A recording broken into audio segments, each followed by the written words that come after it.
Hello sis, nahulog mo na ba? Hindi pa eh. Later lang, okay lang, medyo busy pa kasi ako. Okay na ba mandrahog? Mamaya lang siguro after lunch? Okay lang? Ay, ganun ba? Sige, sige, walang problema. Hintayin na lang namin ha. Kasi kinukulit na ako ni Rosalinda at ni taga-bukid eh. Okay lang, sabihin mo lang sila, medyo busy lang kasi ako ngayon ha. Alam mo naman, hindi lang naman yan trabaho ko. Meron pa akong tinatrabahong iba. Sige, sige. Basta sigurado mamaya ha. Oh, no problem. Teka nga pala. Hindi ba pwedeng 15K na lang instead of 30K? Kasi, actually sabi ni Mother ba ako pwedeng 15K na lang kasi nga, yun lang naman ang tatrabahoin nyo ngayon, di ba? Itong sa gold lang na ibinenta, yun lang naman ang sisirain nyo. Nako alam mo, sa totoo lang, kung ako lang ha, okay lang ako sa 5,000 eh.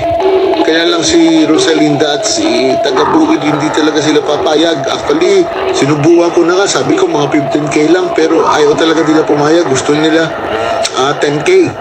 Siyempre kung sila may tig 10K tapos ako 5K lang, unfair naman yun. So, 30 mo na lang.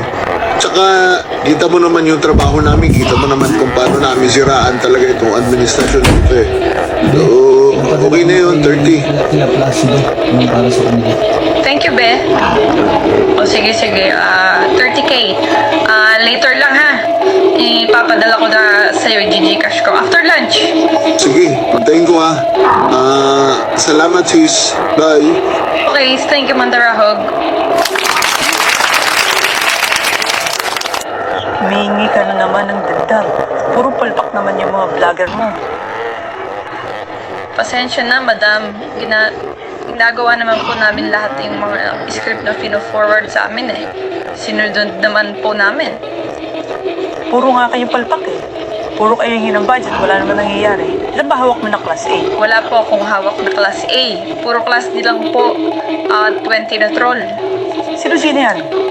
Yung grupo po ni Madaraho, kasama sila Rosalinda at taga-Bukid. Yan ba yung matandang mukhang gorilla na puro live ang pinagagawa? Yes po, madam. Sila din po yung humihingi ng dagdag sa budget nila weekly. Talagang kapos Hindi na daw. kami magdadagdag. Puro naman walang kwentang ginagawa ng mga yan. At puro kayo kabubuhan sa totoo lang.